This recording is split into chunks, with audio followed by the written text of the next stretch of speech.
Hidden by London's elegant public buildings, just yards from Trafalgar Square, is a dark, forbidding block known as the Citadel. 60 years ago, this bunker was at the heart of the secret war against Hitler's U-boats. In an airless sub-basement, 20 feet below the ground, naval intelligence sought to track the enemy in the Atlantic. At first, with little success. Britain depended on its lifeline to North America. But in the first 18 months of war, the Germans sank more than 5 million tons of shipping. It was a battle for survival, and Britain was losing it.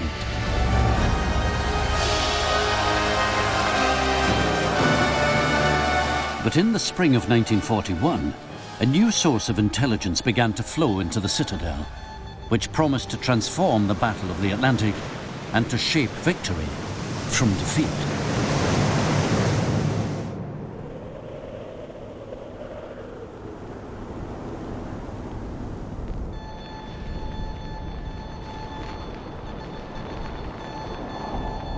On May the 7th, 1941, a British listening station intercepted a signal to a U-boat on war patrol in the Atlantic. It was from U-boat headquarters. That much was clear. But the message itself was in code. Dozens of signals like this were intercepted every day. If sense could be made of them, naval intelligence would be able to locate an enemy hidden in 3 million square miles of ocean. The signal was sent to a U-boat hunting in the waters south of Greenland, the U-110. The message was encoded on an Enigma machine. The settings for this machine were changed daily, and the tables containing the settings were changed every month. 17. Wie sicher war der Code? Sicherheit wurde. How safe was the code? We were told that the odds were at least 1 to a million. You could say that it was as safe as winning the jackpot on the lottery. The Enigma machine on its own wasn't enough to break the code. You also needed the code tables. Es gehörte da eine Codetabelle dazu. The message from headquarters promised immediate action. The first for the U-110 in almost 2 weeks. Leitzug gemeldet worden ist und bekam den Auftrag. A convoy had been spotted, and we were ordered by U-boat headquarters to try and intercept it. Wir standen auch in We were at last close enough to be able to do that. An den Geleitzug heranzukommen. The U-110's commander, Fritz Julius Lemp, was an experienced hunter, a holder of the Knight's Cross, Germany's most prestigious decoration. The convoy was sighted on the morning of May the 9th. Lemp chose to risk a daylight attack.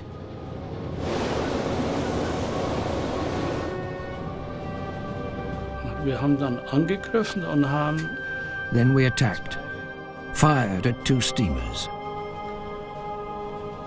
I followed the torpedoes until they hit the targets. Bis sie im Ziel waren.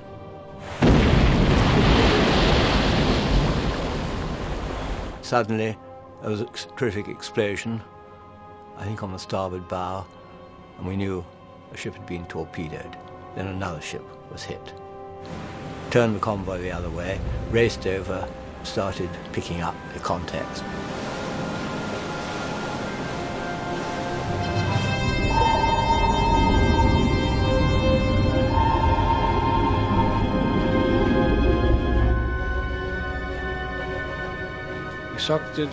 I said to my mate, Fritz, listen, they've got us. We're being echolocated. Wir sind eingepeilt.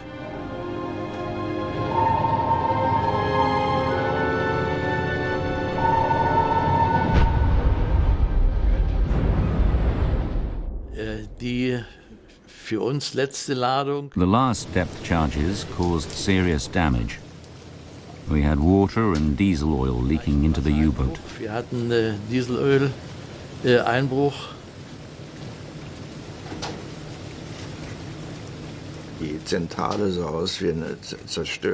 The control room looked like a wrecked kitchen. The lights went out, and, well, it really was the end.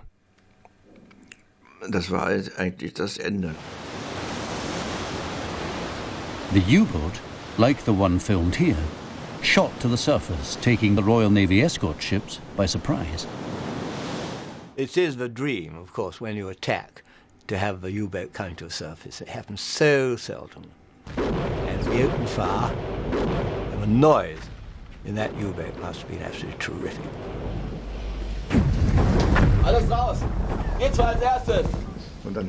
I can still hear Commander Lemp as he opened the hatch. He shouted down, "Ulandstrasse, last stop, all change." This was the last stop for us.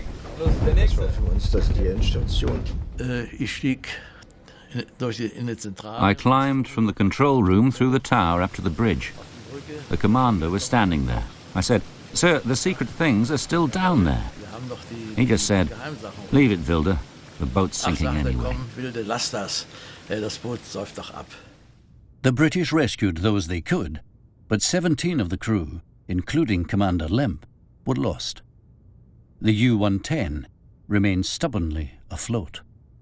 My captain turned to me and said, "Look, you sub, you take the boarding party. Get what you can out of her."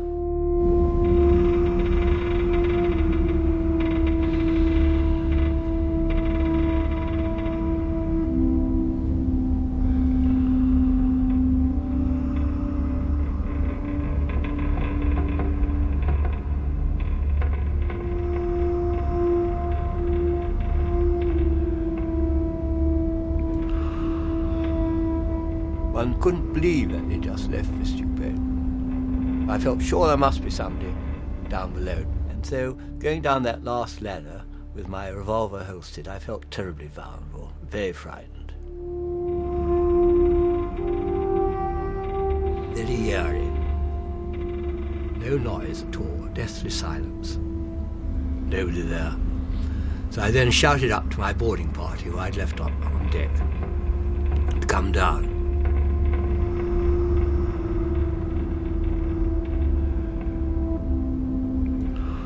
We started collecting everything we could.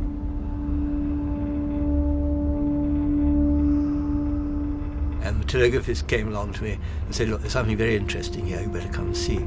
So I went along, and there was this typewriter thing. We both pressed a few buttons and lit up in a rather strange way. And of course, a mass of cipher books, which didn't mean anything to us.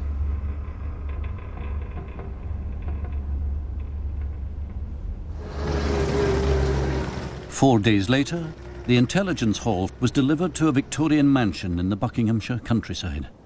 This was Bletchley Park, the government code and cipher school, a place so secret it was known in official documents as Station X.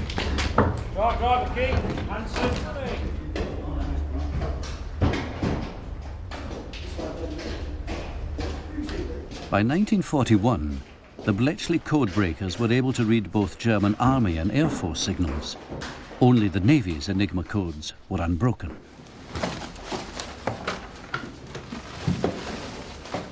The material from the U-110 helped to change all that. We got out almost everything in spring-summer of 1941. There may have been an occasional day that didn't come out or something, but no, to steady success. The intelligence material captured in the spring offered the cryptographers enough of an insight into the mechanics of the codes for them to crack the daily wheel settings, even when in the summer the tables changed. After June and July were over, when we had the messages on a plate, then we had to solve each day separately, and it was an extremely satisfying job. And each time you had to do some work, and you knew what you were doing was useful. Wonderful. By the summer of 1941, a flood of decrypted signals was clattering down the secure teleprinter lines from Bletchley to the Admiralty.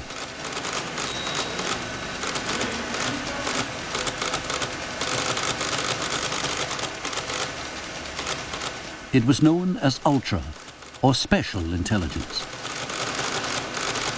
The speed with which the decrypts came into us, there were just piles and piles of them, and we were reading enemy traffic and knowing what they were doing, probably at the same time as the recipient of the signal.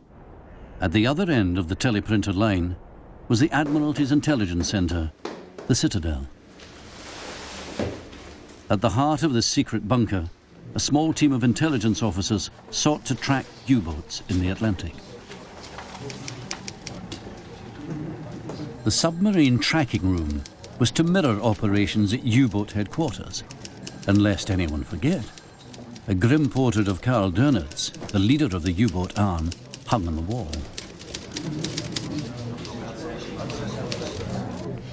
In the summer of 1941, Ultra was to transform the work of the tracking room and the battle in the Atlantic.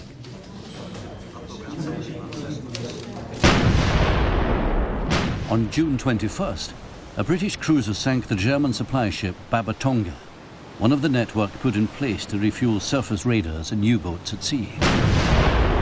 Within a month, naval intelligence was able to lead British warships to 9 German tankers.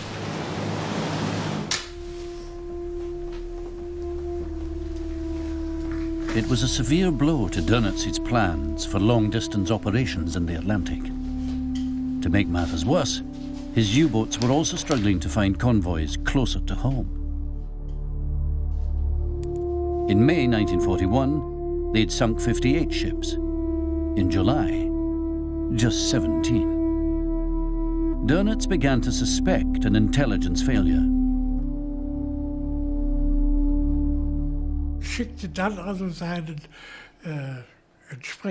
He'd sent his signals and intelligence officer to Berlin, and this man was told, "Find out if everything is okay. Can we trust this?" And again he would return with reassuring words. "Nothing can have happened. It's got to be okay." But one always felt that Dönitz had, I'd say, a premonition. That something wasn't quite right, you know.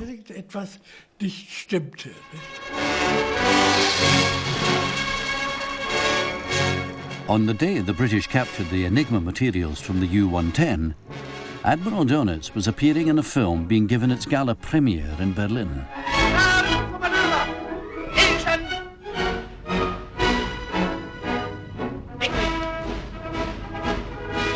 The leading parts, with the exception of Dönitz, were played by actors. But the U-boat was real enough. The U-123 had already sunk 18 ships. Größtes Zeichen.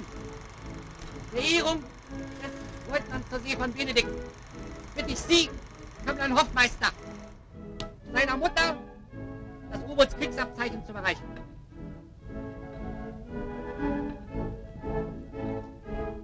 Kämpfen heißt opfern. Und siegen. Der Kampf geht weiter.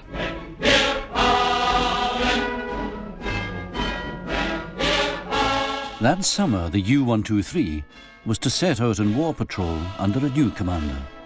It wasn't that simple taking over a successful boat. I had to impose myself, of course. The older crew members in particular were a bit reluctant to accept me, because our first voyage was a journey south to the equator. They'd never done a long voyage, so it wasn't easy getting them behind me. Hardegen was determined to make his mark. His maiden voyage on 123 was to take him south along the African coast, where hunting was supposed to be good. At first, it was. By the end of June 1941, he was able to report his first successes to Dönitz.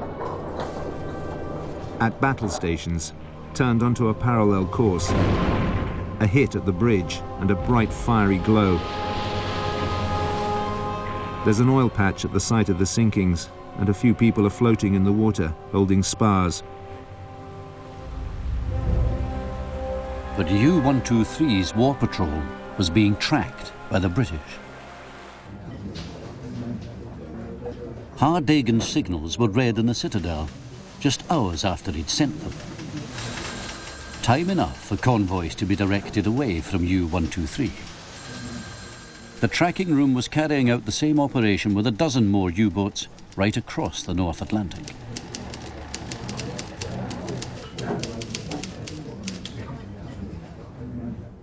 On June 24th, Dönitz sent a message to his commanders urging them to press home the attack more vigorously. For naval intelligence, this was confirmation that the U-boats were experiencing a lean time. Dönitz was tetchy. Das Auffinden von Zielen. Finding targets, how should I put it? This was getting harder and harder. Die U-Boot-Aufstellungen. The U-boat locations were known, and the convoys were being directed around them. Herumgeführt wurden. U-123's war patrol began to fizzle out. At least for the U-boats in these waters, there was time to relax in the African sunshine.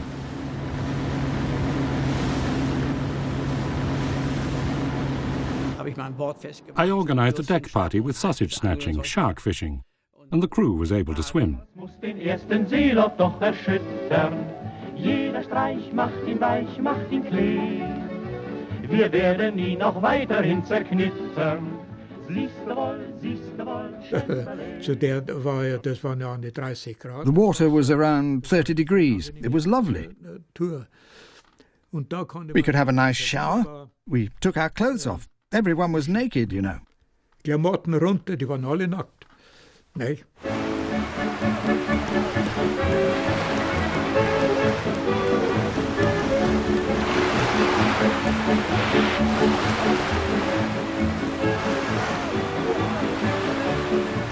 Am Meeresgrund rief Mighty Schiff. Wir kriegen ihn noch an dem Schliff. Ja, das wird den ersten Seelauf doch erschüttern. Siehst du wohl, Chamberlain.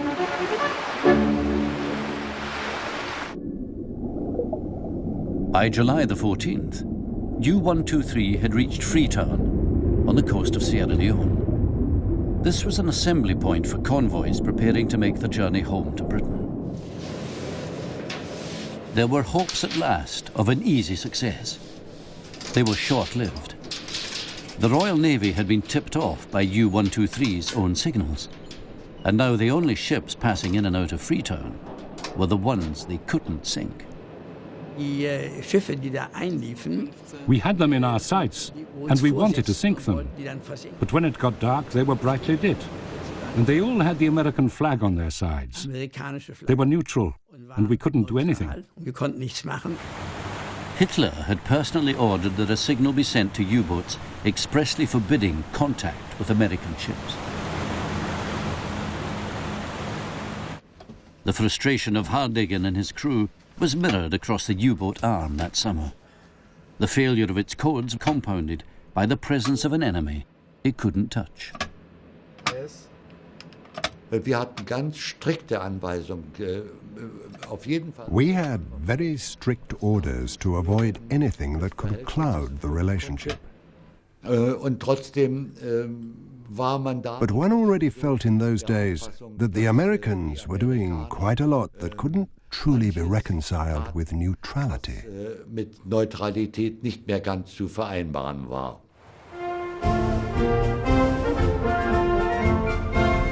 We shall give every possible assistance to Britain and to all who with Britain are resisting Hitlerism or its equivalent. All additional measures necessary to deliver the goods will be taken. By the summer of 1941, half the food Britain imported and many of the weapons she needed to fight the war were passing across the Atlantic from North America, and Britain was pressing for more. The one thing we hoped was that the Americans would come into the war. If they did, that would be it. The war would be won.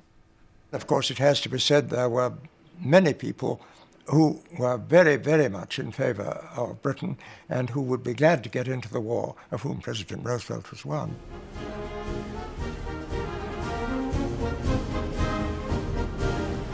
The growing warmth of this friendship was demonstrated in August, when Churchill steamed across the Atlantic for a shipboard summit with Roosevelt. The president came bearing gifts. British sailors were given cigarettes and fruit, a taste of life as it was once lived at home.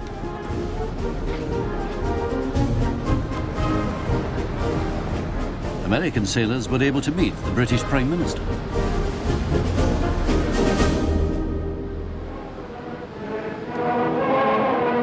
The two leaders gave voice to their unity of purpose in a joint service aboard the battleship Prince of Wales.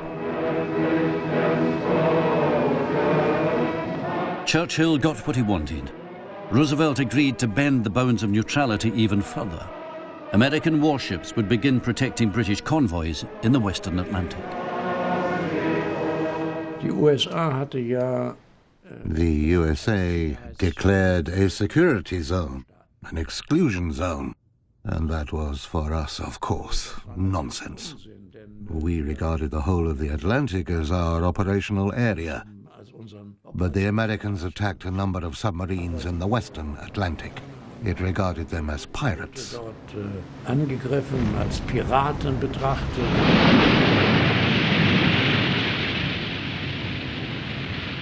The Admiralty was now confident that the tide of battle was turning its way. Its figures showed that in the last 6 months of 1941, shipping losses had more than halved. The U-boat was struggling to find targets. When it did, it risked confronting the muscular neutrality of the United States.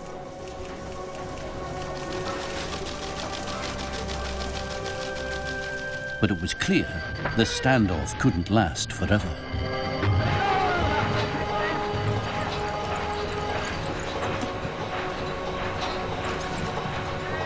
On October the 31st, Eric Topp's U-552 was hunting in the waters southeast of Greenland.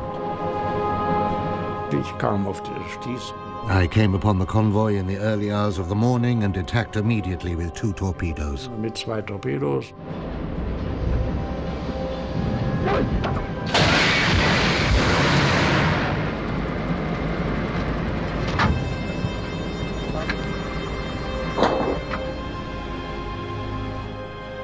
Die Reuben James wurde getroffen. The Reuben James was hit and burst into flames, and 110 men lost their lives in the icy cold water. Oil spouted out of the ship into the sea, and in places this was on fire. Then, unfortunately, after the boat started to sink, her depth charges began to explode, and that tossed the survivors high up into the air. They were thrown up to a height of 15 meters, and of course hit the water again in a very badly wounded state. Und sind dann also natürlich schwer verwundet wieder aufs Wasser geschlagen. Topp's U-552 sank the first American warship before there was officially a war to fight. In the Atlantic, at least, the United States was now at war with Germany, in all but name. I reported every detail of the attack to Dönitz, and he said nothing more than, "It's all right, you acted correctly." Dönitz approved, Hitler did not. Topp wasn't disciplined, but Hitler still refused to rescind his orders. No more attacks on American ships. By December, the U-boat war had almost ground to a halt. But the issue was settled 5 weeks later, not in the Atlantic, but in the Pacific.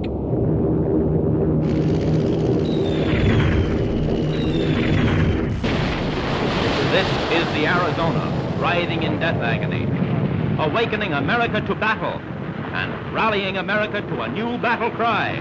Remember Pearl Harbor. Hitler was surprised by the Japanese airstrike at Pearl Harbor, but in support of his ally, he now declared war on the United States. Dönitz and his crews were delighted.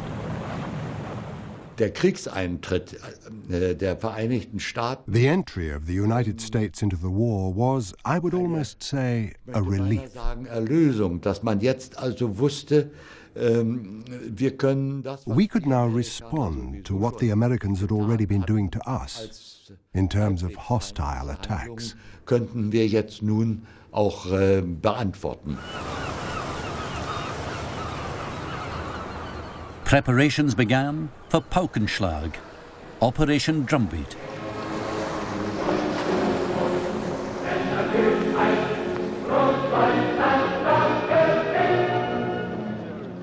Now at last was an opportunity to breathe new life into the faltering U-boat campaign.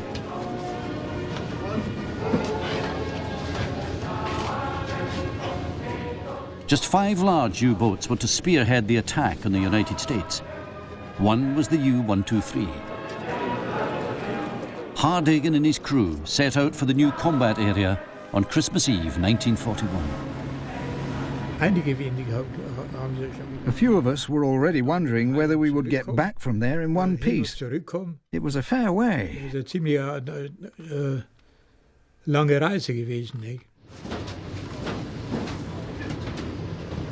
Ich hatte überhaupt keine Sichtkarten von drüben. I had no charts for America. I had a Nahr pocket atlas, and in it there was a small city map of New York. That was all I had. Von New York, das war alles, was ich hatte. U-123's arrival would not go unannounced. There was Ultra.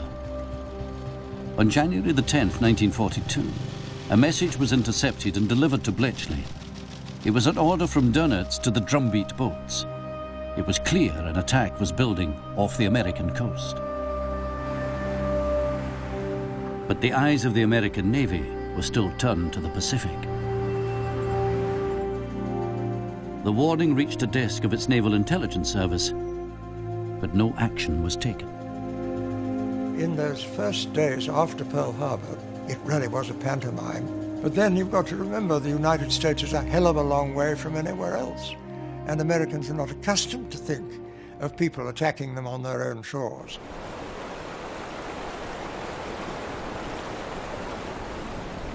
On January the 13th, U-123 inched its way into New York Bay. Operation Drumbeat had begun. I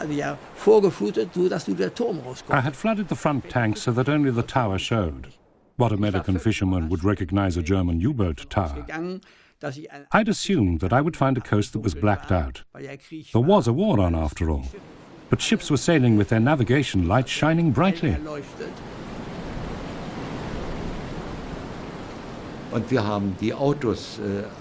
We could see the cars driving along the coast road.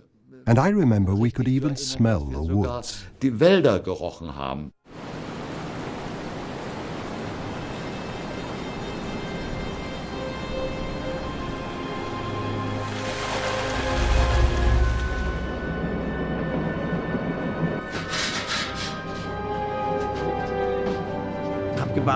I waited until the ships left New York.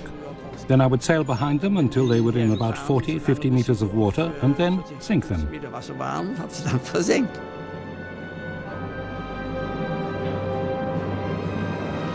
Rohr 1, los! Rohr 1, los! Läuft!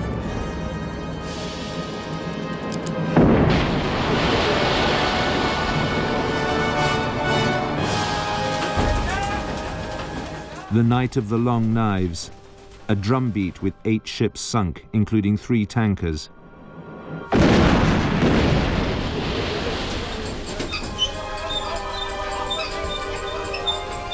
If only there'd been 10 or 20 U-boats here with me, they would all have had successes aplenty.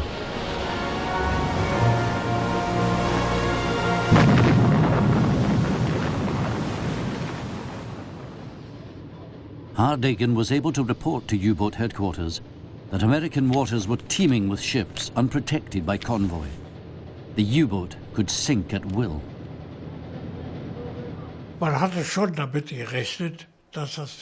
We had expected there would be some successes at the beginning, but we hadn't expected they would be as great.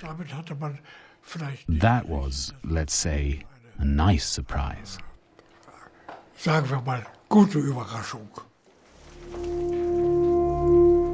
This was not what the Admiralty had anticipated when the United States entered the war. Losses began to climb. 48 ships in January, 95 by March. There was worse news. On the 1st of February 1942, naval intelligence was obliged to report that the flow of Ultra was at an end. Bletchley had lost access to the key Enigma code. The work dried up and everything stopped. Nothing was happening at all. And we were really rather desperate. It had a very bad effect. People walked around with long faces, particularly the cryptographers, who were almost in despair. Dönitz had insisted on the change. There were just too many coincidences, too many convoys missed, too many supply ships sunk. A new four-wheel Enigma machine had been issued to the Atlantic boats, and a new code called Shark. It was enough to ensure the Ultra tap was turned off just when the United States needed its help. We were very miserable about not being able to get into the Shark. We knew that was much more important than anything else that we could do. We knew what the sinkings were like. On April the 8th, 1942, the tanker SO Baton Rouge was passing along the coast of Georgia. These were dangerous waters. They'd become a favorite hunting ground for the U-boat.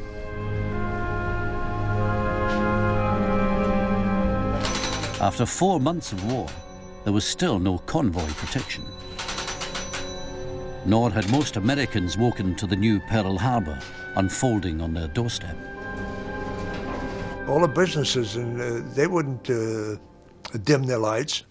And the ship going up the coast or coming down, you were silhouetted against this light. This is like a shooting gallery. You know, you picture yourself sitting out there on about 120, 140,000 barrels of high-octane gas. There's something to think about. There were many who refused to sail on tankers. They were an especially prized target. In the first 4 months of America's war, more than 50 were sunk on the East Coast and in the Caribbean. The SO Baton Rouge was a little more than 2 miles offshore when her shadow was spotted by Hardagan's U-123.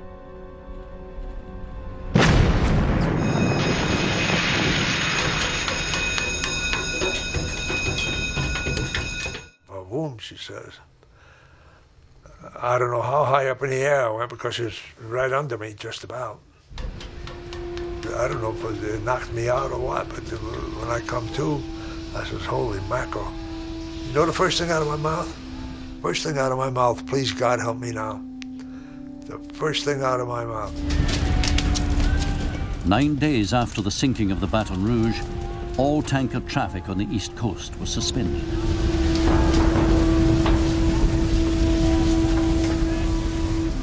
The US Navy was unable to protect shipping in its own waters. It was fighting a war in 2 oceans, and in the Atlantic, it was losing.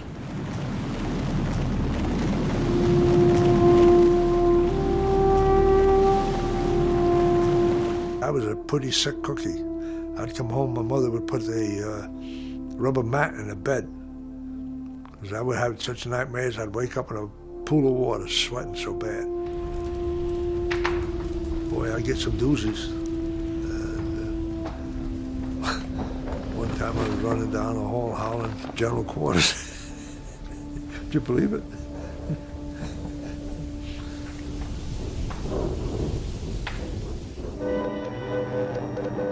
The tin fish has surfaced, and like all fish out of water, is doomed if it remains there too long. Much was made in the newsreels of an American counterattack. The public was told of hundreds of hunt and destroy missions,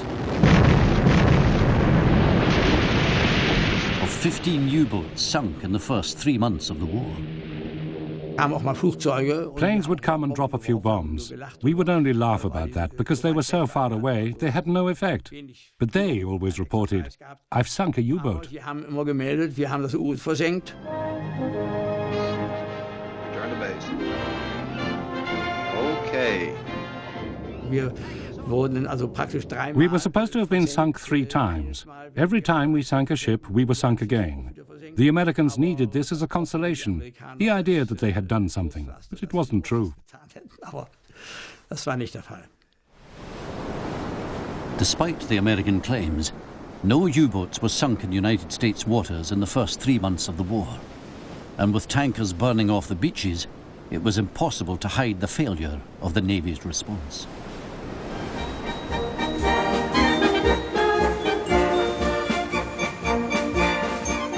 Operation Drumbeat breathed new life into the U-boat war. Dönitz' boats were sinking more than 400,000 tons of shipping a month. Hardagen's U-123 alone sank 19 ships on its 2 patrols to the United States.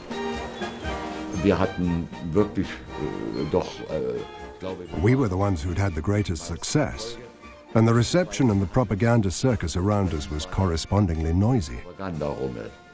I was a little embarrassed at times, because in fact, we hadn't encountered much resistance.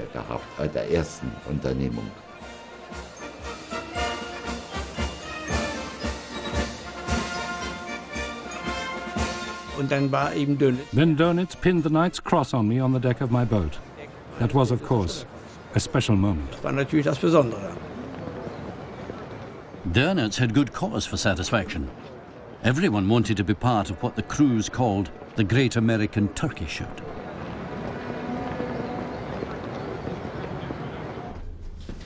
U-boat headquarters didn't care where in the Atlantic the successes were won, just as long as more ships were sunk than the Allies could build. Dönitz sent all the U-boats he could muster to American waters. This was made possible by a new type of submarine, which, thanks to the change in the Enigma code, was a well-guarded secret.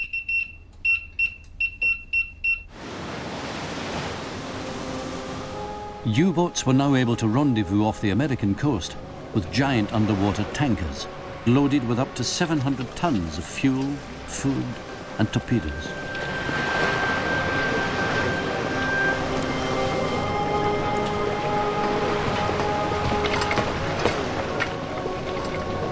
A U-boat could now double the length of its war patrol on the American coast.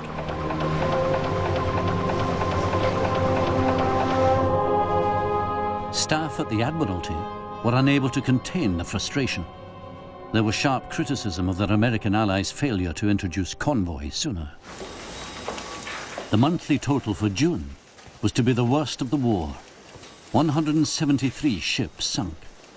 These losses were threatening the whole Allied war effort. But for all the Admiralty's anger, its grim statistics hid a new and disturbing trend. A growing number of ships were being sunk many miles from the American coast. U-boats had struggled to find ships the summer before. Now they seemed able to find them even in the middle of the Atlantic. When a ship was sunk here, the chances of survival were slim, and the U-boat crews knew it. I suddenly realised that about 100 feet away was this thumping great U-boat. And the machine guns were manned, she had a couple of cannon, they were manned, and we all thought that was it. Instead, he asked someone to come alongside, and he handed out bread, tins of butter, and some first aid dressings. And he said, we'll report your position after dark, and good luck, and took off then.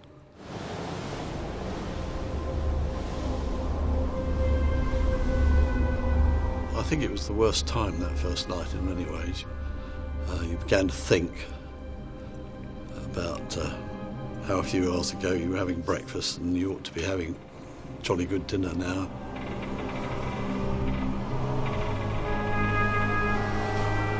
You're wet and icy cold.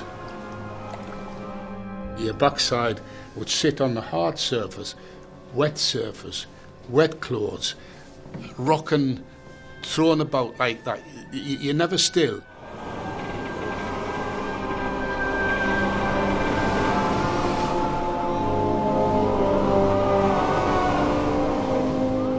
Each man got a quarter of this can of pemmican. It's like fruit and chopped up meat, a lot of coconut oil, pressed in like a little sardine can. And they'd get 2 malted milk tablets, and they'd get this little container of water about the size of a shotgun shell. They got that twice a day.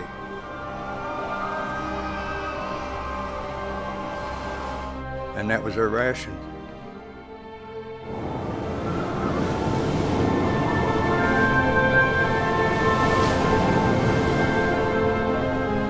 You see a wave the size of a house coming towards you in an open boat with 17 chaps in it, and you think this one's going to come over the top, and you thought, this is it, and this time. We had 2 helmets in the boat, so there was always 2 men with those helmets bailing water.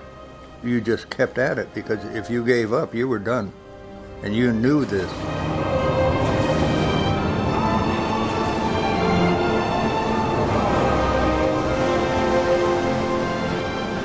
As the days wore on, your tongue started to swell, and all you thought about was when was the water coming around, when's the water. You longed to drink something.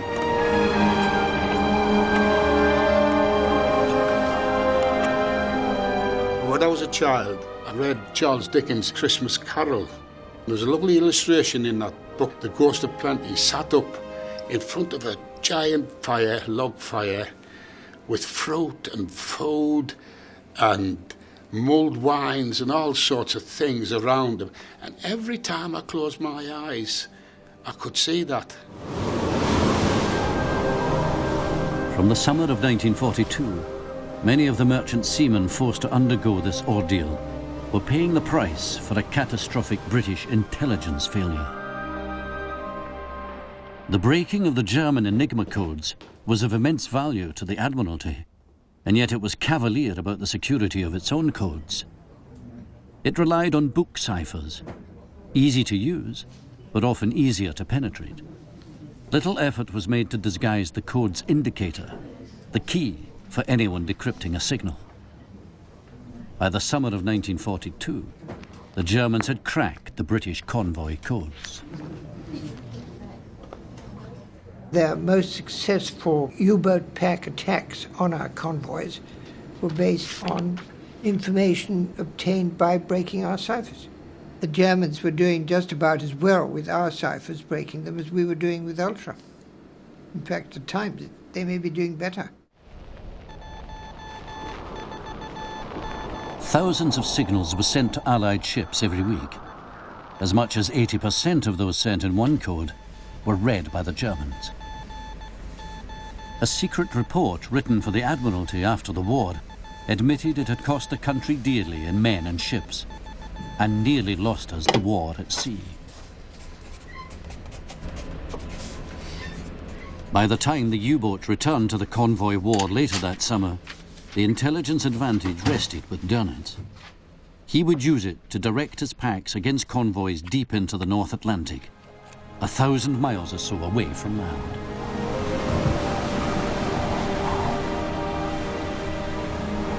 Before the end of 3 weeks, you know, we realized we were really in trouble because the food was going down. And we saw all these fish swimming around with sharks. And these pilot fish, they would swim real close to the boat. And you just pitch them in the belly and throw them in the boat. And you'd probably miss 50 of them before you got one. Your tongue, which was black, Your lips were black. These boils, which are all over your legs, painful, because your legs were in salt water most of the time. We would read the Testament, the New Testament. We had a book with us. We'd read that 2 or 3 times a day. Well, I think it kind of settles your mind. I can remember being at home and playing tennis, in fact, and I wasn't in that boat for quite a long time. It was uncanny, really.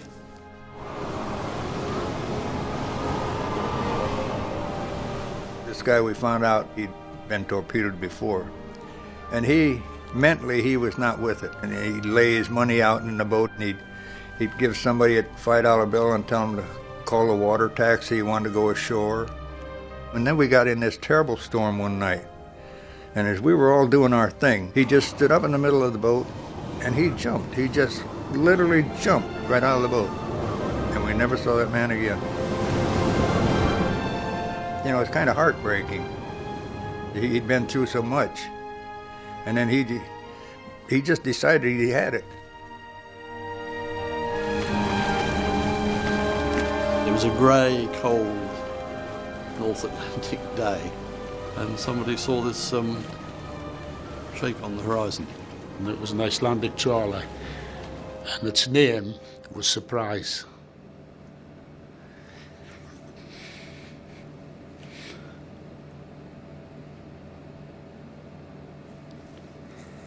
Some surprise.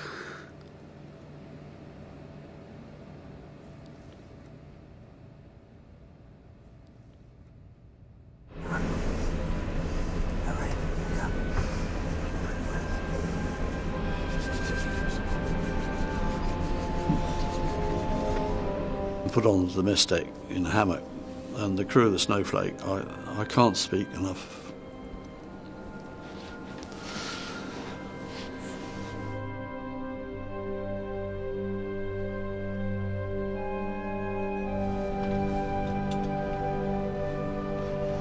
To us it was emotional. To them, they'd picked up survivors before, and it meant really not that much to them until such time as they were finally understanding what we were telling them, how long we were out there.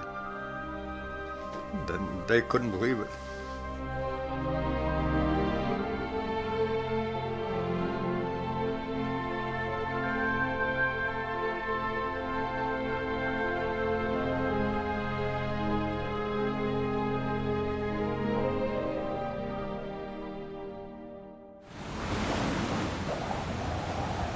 U-boats sank a staggering 1,100 ships in 1942. More than 30,000 British seamen were forced to take to lifeboats. 10,000 lost their lives. It was the costliest year of the war at sea so far. At the beginning of the war, Dönitz had announced that with enough U-boats, he would secure victory in the Atlantic. Then he'd commanded just 57. Now, at the start of 1943, he had 393.